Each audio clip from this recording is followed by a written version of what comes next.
Assalamualaikum warahmatullahi wabarakatuh. Kembali lagi di channel Hijab Fashionku. Seperti biasa kita akan membahas kisah dari nabi-nabi kita. Tapi sebelumnya terima kasih buat teman-teman yang udah klik video ini. Mohon maaf apabila nanti ada kekeliruan atau ketidaktepatan informasi dalam penyampaian. Kalian bisa ketik aja di kolom komentar ya. Oke, kali ini kita akan membahas seorang nabi dan anaknya yang berperan dalam pembangunan Ka'bah. Siapakah itu?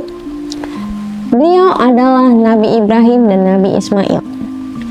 Pernah nggak kalian berpikir kalau bangunan yang kita hadapi saat sholat atau Ka'bah itu adalah hasil dari perjuangan seorang ayah dan seorang anak, yaitu Nabi Ibrahim dan Nabi Ismail? Di situ mereka tidak menggunakan alat-alat modern, tidak menggunakan semen, tidak menggunakan kren, hanya menggunakan tenaga mereka dan batu-batu untuk menyusun Ka'bah. Tapi dari kisah mereka bukan hanya tentang menyusun batu, melainkan ada kisah di balik itu semua. Kisah tentang kesabaran, ketaatan, dan keimanan kepada Allah Subhanahu wa Ta'ala. Jadi gimana kisahnya? Simak kisah berikut ini.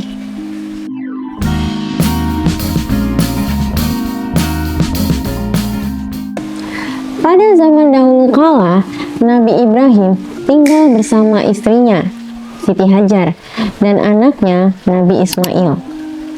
Suatu hari, Nabi Ibrahim mendapatkan perintah dari Allah. Perintah tersebut sangat berat untuk Nabi Ibrahim. Nabi Ibrahim diperintahkan Allah untuk membawa istrinya dan anaknya ke tempat yang sangat jauh.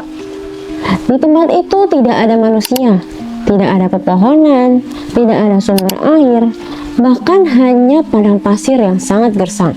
Tetapi di situ, karena itu adalah perintah dari Allah, Nabi Ibrahim tetap menjalankan perintah dari Allah. Setelah sampai di tempat tersebut, Ibrahim mulai bersiap untuk kembali. Kemudian Siti Hajar kebingungan dan bertanya kepada Ibrahim, "Wahai Ibrahim, kenapa engkau meninggalkan aku dan Ismail sendirian di sini?" Nabi Ibrahim tidak menjawab. Kemudian Siti Hajar bertanya lagi, "Apakah ini perintah dari Allah?" Kemudian Nabi Ibrahim hanya menganggukkan kepala. Kemudian Siti Hajar berkata, "Kalau begitu, Allah pasti tidak akan menyia-nyiakan kami." Subhanallah, inilah bentuk keimanan yang sangat besar. Walaupun situasinya terlihat mustahil, tapi keyakinan kepada Allah sangatlah besar.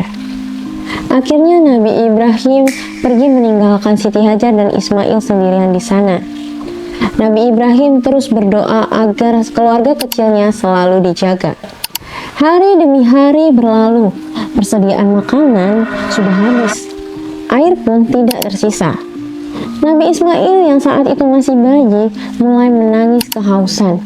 Sebagai seorang ibu, Siti Hajar tentu kebingungan dan merasa sedih melihat anaknya terus menangis karena kehausan. Ia mencari pertolongan, mulai naik dari Bukit Syafa. Dia tidak menemukan siapapun yang bisa menolong dia. Kemudian Siti Hajar turun ke Bukit Marwah, tapi dia juga tidak menemukan apapun yang bisa menolong dia. Siti Hajar bolak-balik dari Safa ke Marwah selama 7 kali. Bayangkan perjuangan seorang ibu dengan cuaca yang panas dan tubuh yang lelah, tapi Siti Hajar tidak menyerah untuk membuat anaknya agar tidak menangis. Disitulah pertolongan Allah datang.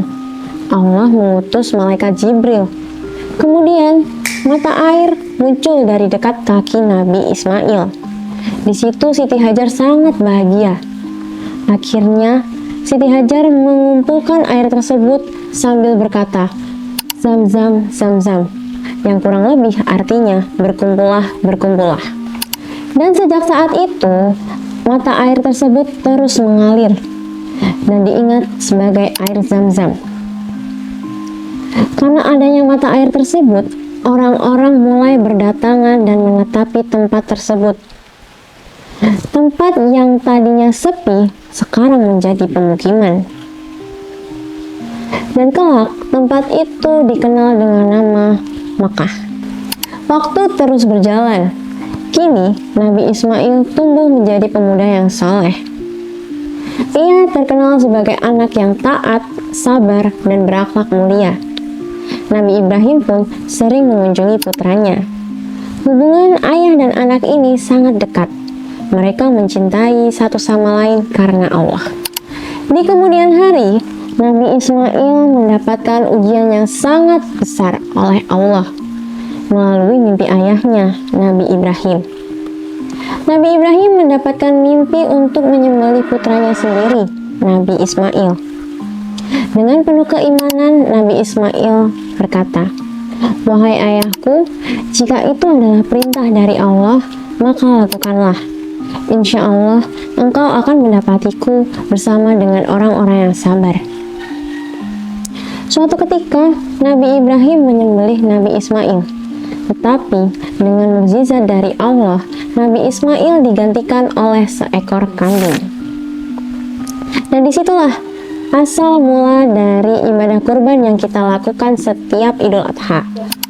Setelah berbagai ujian besar yang mereka lalui, kini Allah memerintahkan sesuatu yang besar lagi untuk mereka, yaitu membangun rumah ibadah pertama untuk manusia.